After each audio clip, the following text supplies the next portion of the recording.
ರಾಜ್ಯದಲ್ಲಿ ಜಾತಿ ಗಣತಿ ನಡೀತಾ ಇದೆ. ಅದನ್ನು ಸರ್ಕಾರ ಸಾಮಾಜಿಕ ಮತ್ತು ಶೈಕ್ಷಣಿಕ ಸಮೀಕ್ಷೆ ಅಂತ ಕೂಡ ಕರೀತಾ ಇದೆ. ಆದರೆ ಕೋರ್ಟ್ಗೆ ಹೋದ ನಂತರ ಹೈಕೋರ್ಟ್ ಒಂದು ನಿರ್ದೇಶನವನ್ನು ನೀಡುವಾಗ ಕೆಲವು ಷರತ್ತುಗಳನ್ನು ಹಾಕಿದೆ.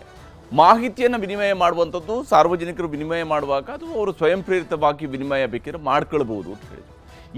ಇದನ್ನೇ ಈಗ ಬಿಜೆಪಿಯವರು ದೊಡ್ಡ ಅಸ್ತ್ರವಾಗಿ ಬಳಕೆ ಮಾಡಿಕೊಡ್ತಾ ಇದ್ದಾರೆ. ಕೇಂದ್ರ ಸಚಿವರು, ಸಂಸದರು ಕೂಡ ಗಣತಿಗೆ ನಾವು ಮಾಹಿತಿ ಕೊಡೋದಿಲ್ಲ ಅಂತ ಸ್ಪಷ್ಟನೆಯನ್ನು ಕೊಡ್ತಾ ಇದ್ದಾರೆ. ಯಾವಾಗ ಬಿಜೆಪಿ ನಾಯಕರುಗಳು ಇಂತಹ ಮಾತುಗಳನ್ನು ಹೇಳೋದಕ್ಕೆ ಶುರು ಮಾಡಿದರು, ಸಿಎಂ ಸಿದ್ದರಾಮಯ್ಯನವರು ಕೂಡ ಕೆರಳಿದ್ದಾರೆ. ಮಾಹಿತಿ ಕೊಡೋದಿಲ್ಲ ಅಂತ ಹೇಳ್ತಿರುವಂತಹ ಬಿಜೆಪಿ ನಾಯಕರಿಗೆ ತೀಕ್ಷ್ಣವಾದಂಥ ತಿರುಗೇಟನ್ನು ಕೊಡ್ತಾ ಇದ್ದಾರೆ ಇಲ್ಲಿ ಮುಖ್ಯಮಂತ್ರಿ ಸಿದ್ದರಾಮಯ್ಯನವರು. ಯಾಕಂದರೆ ಜಾತಿ ಗಣತಿಯ ಸಂದರ್ಭದಲ್ಲಿ ಯಾವುದೇ ಮಾಹಿತಿ ಕೊಡೋದಿಲ್ಲ ಅಂತೇಳಿ ಬಿಜೆಪಿ ನಾಯಕರುಗಳು ಹೇಳ್ತಾ ಇದ್ದಾರೆ. ಅವರು ಒಂದು ರೀತಿಯಂಥ ಅಭಿಯಾನದ ರೀತಿಯಲ್ಲಿ ಅದನ್ನು ಹೇಳ್ತಾ ಇದ್ದಾರೆ. ಕೇಂದ್ರ ಸಚಿವರು, ಸಂಸದರಿಂದ ಕೂಡ ಗಣತಿಗೆ ಮಾಹಿತಿ ಕೊಡಲ್ಲ ಅನ್ನುವಂತಹ ಸ್ಪಷ್ಟನೆ ಸಿಗ್ತಾ ಇದೆ. ಈ ಮಾತುಗಳು ಸಹಜವಾಗಿಯೇ ಮುಖ್ಯಮಂತ್ರಿಯವರನ್ನ ಕೆರಳಿಸಿದೆ.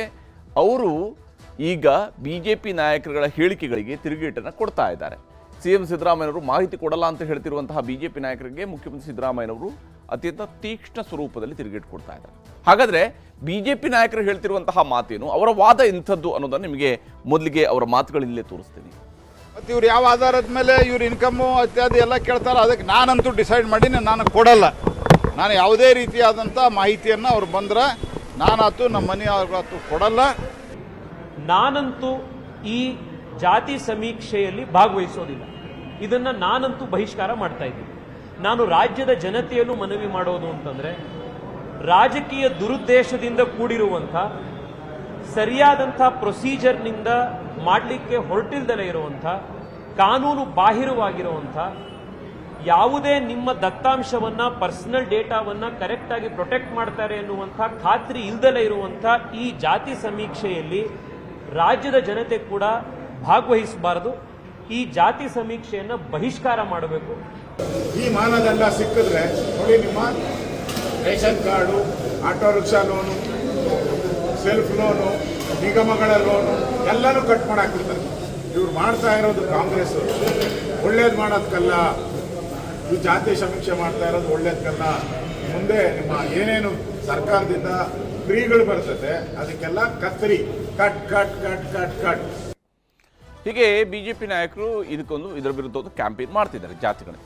ಆದರೆ ಹೀಗೆ ಮಾಹಿತಿ ಕೊಡಲ್ಲ ಅಂದವರಿಗೆ ಮುಖ್ಯಮಂತ್ರಿಯವರು ಕೂಡ ಅಷ್ಟೇ ತೀವ್ರವಾಗಿ ಕೌಂಟರ್ ಕೊಡ್ತಾ ಇದ್ದಾರೆ.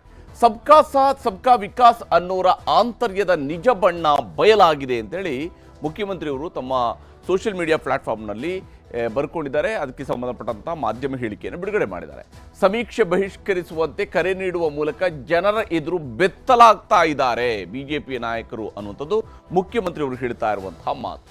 ಸಮೀಕ್ಷೆ ಯಾವುದೇ ಒಂದು ಜಾತಿ ಧರ್ಮಗಳಿಗೆ ಸೀಮಿತವಾಗಿರುವಂಥದ್ದು ಅಲ್ಲ. ಈಗ ನಡೆಸ್ತಾ ಇರುವಂತಹ ಸಮೀಕ್ಷೆ ಯಾವುದೇ ಜಾತಿ ಅಥವಾ ಧರ್ಮದವರಿಗೆ ಸೀಮಿತವಾಗಿರುವಂತಹ ಸಮೀಕ್ಷೆ ಅಲ್ಲ.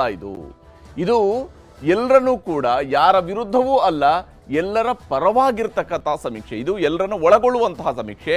ಇದು ಯಾರ ವಿರುದ್ಧದ ಸಮೀಕ್ಷೆ ಅಲ್ಲ ಅಂತೇಳಿ ಮುಖ್ಯಮಂತ್ರಿಯವರು ಸ್ಪಷ್ಟನೆಯನ್ನು ಕೊಟ್ಟಿದ್ದಾರೆ. ಸಂಪತ್ತು, ಅವಕಾಶ, ಪ್ರಾತಿನಿಧ್ಯ ಎಲ್ಲರಿಗೂ ಸಿಗಬಾರ್ದು ಅನ್ನುವಂತಹ ಮನಸ್ಥಿತಿ ಬಿಜೆಪಿಯವರಲ್ಲಿದೆ ಅನ್ನುವಂಥದ್ದು ಮುಖ್ಯಮಂತ್ರಿಯವರು ಮುಂದಿಡ್ತಿರುವಂತಹ ವಾದ. ಸಂಪತ್ತು, ಅವಕಾಶ, ಪ್ರಾತಿನಿಧ್ಯ, ಯಾಕಂದರೆ ಇದು ಎಲ್ರಿಗೂ ಕೂಡ ಸಿಗಬೇಕು. ಬಡವರಿಗೆ ಸಿಗಬೇಕು, ಹಿಂದುಳಿದವರಿಗೆ ಸಿಗಬೇಕು, ಎಲ್ಲರಿಗೂ ಸಿಗಬೇಕು. ಆದರೆ ಸಿಎಂ ಹೇಳ್ತಾ ಇರೋದು ಬಡವರು ಬಡವರಾಗಿ ಉಳಿಬೇಕು, ಹಿಂದುಳಿದವರು ಹಿಂದೆಯೇ ಉಳಿಬೇಕು ಅನ್ನುವಂತಹ ಮನುವಾದಿ ಮನಸ್ಥಿತಿಯವರು ಈಗ ಈ ಸಮೀಕ್ಷೆಯನ್ನು ವಿರೋಧಿಸ್ತಾ ಇದ್ದಾರೆ ಅಂತ ಹೇಳಿ ಸಿದ್ದರಾಮಯ್ಯನವರು ಹೇಳ್ತಾ ಇದ್ದಾರೆ. ಮೇಲ್ವರ್ಗದ ಜಾತಿಗಳ ಬಡವರು, ಅವಕಾಶ ವಂಚಿತರ ಸ್ಥಿತಿಗತಿಯೂ ಕೂಡ ಇದರಿಂದ ಗೊತ್ತಾಗಲಿದೆ. ಅಂದರೆ ಎಲ್ಲ ವರ್ಗಗಳಲ್ಲಿರ್ತಕ್ಕಂತಹ ಬಡವರು ಮತ್ತು ಅವಕಾಶಗಳಿಂದ ವಂಚಿತರಾಗಿರ್ತಕ್ಕಂಥವರು, ಅವೆಲ್ಲರ ಸ್ಥಿತಿಗತಿ ಕೂಡ ಇದರಿಂದಾಗಿ ಗೊತ್ತಾಗುತ್ತೆ, ಈ ಸಮೀಕ್ಷೆಯಿಂದಾಗಿ ಗೊತ್ತಾಗುತ್ತೆ. ಬಿಹಾರದಲ್ಲಿ ಇದಾಗಿದೆ. ಕೇಂದ್ರ ಸರ್ಕಾರವೂ ಕೂಡ ಈ ಜಾತಿ ಗಣತಿಯನ್ನು ಮಾಡೋದಕ್ಕೆ ಹೊರಟಿದೆ. ಅಂದರೆ ಒಂದು ರಾಜ್ಯದಲ್ಲಿ ಆಗೋಗಿದೆ, ಕೇಂದ್ರದಲ್ಲಿ ಇದನ್ನು ಮಾಡೋದಕ್ಕೆ ಹೊರಟಿದ್ದಾರೆ. ಹೀಗಿರುವಾಗ ಸಮೀಕ್ಷೆ ವಿರೋಧಿಸುವ ಬಿಜೆಪಿ ನಾಯಕರೇ ಕೇಂದ್ರದ ಜಾತಿ ಗಣತಿಯನ್ನು ಕೂಡ ನೀವು ವಿರೋಧಿಸ್ತೀರಾ ಅನ್ನುವಂತಹ ಪ್ರಶ್ನೆಯನ್ನು ಮುಖ್ಯಮಂತ್ರಿಯವರು ಎಸೆದಿದ್ದಾರೆ. ಅಷ್ಟೇ ಅಲ್ಲದೆ ಮೋದಿ ಎದುರು ತಲೆ ಎತ್ತಿ ಮಾತನಾಡುವ ದಮ್ಮು ತಾಕತ್ತು ಇಲ್ಲದ ನಿಮಗೆ ವಿರೋಧಿಸುವ ಧೈರ್ಯ ಇದೆಯೇ ಅನ್ನುವಂತಹ ಪ್ರಶ್ನೆಯನ್ನು ಕೂಡ ಮುಖ್ಯಮಂತ್ರಿಯವರು ಮುಂದಿಟ್ಟಿದ್ದಾರೆ. ಮೂರ್ಖತನದ ಹೇಳಿಕೆಗಳ ಮೂಲಕ ರಾಜ್ಯದ ಪ್ರಜ್ಞಾವಂತ ಜನರ ಎದುರು ನಗೆಪಾಟಲಿಗೀಡಾಗ್ತಾ ಇದ್ದೀರಿ.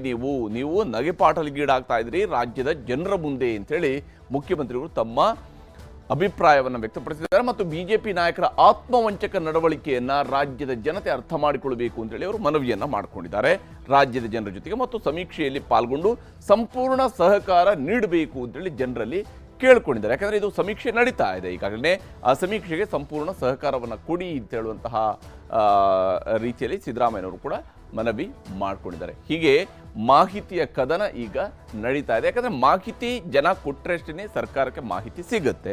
ಇಲ್ಲ ಅದನ್ನು ರಾಜಕೀಯದ ವಸ್ತುವಾಗಿ ರಾಜಕೀಯವಾಗಿ ರೀತಿಯಲ್ಲಿ ನಾವು ಅದನ್ನು ಪ್ರತಿರೋಧ ಮಾಡ್ತೀವಿ ಅಂತೇಳಿ ಹೊರಟಾಗ ಸಹಜವಾಗಿಯೇ ಈಗ ಇಷ್ಟೆಲ್ಲ ಜನರ ಹಣವನ್ನು ಖರ್ಚು ಮಾಡಿ ಮಾಡ್ತಾ ಇರುವಂತಹ ಸಮೀಕ್ಷೆಯು ಕೂಡ ಹಾಳಾಗೋಗುತ್ತೆ. ಅಂತಿಮವಾಗಿ ಮತ್ತೆ ಸರ್ಕಾರ ಮಾಡಿರ್ತಕ್ಕಂತಹ ಸಮೀಕ್ಷೆ ವೈಜ್ಞಾನಿಕವಾಗಿಲ್ಲ, ಅದು ಅವೈಜ್ಞಾನಿಕವಾಗಿದೆ ಅನ್ನುವಂತಹ ರೀತಿಯಾದಂಥ ಚರ್ಚೆಯು ನಡೆಯುತ್ತೆ. ಇದರಿಂದಾಗಿ ತುದಿ ಮೊದಲಿಲ್ಲದ ವಾದದ ರೀತಿಯಲ್ಲಿ ಇದು ಮುಂದುವರಿಯುವಂತಹ ಸಾಧ್ಯತೆಗಳು ಕೂಡ ಗೋಚರಿಸ್ತಾ ಇದೆ.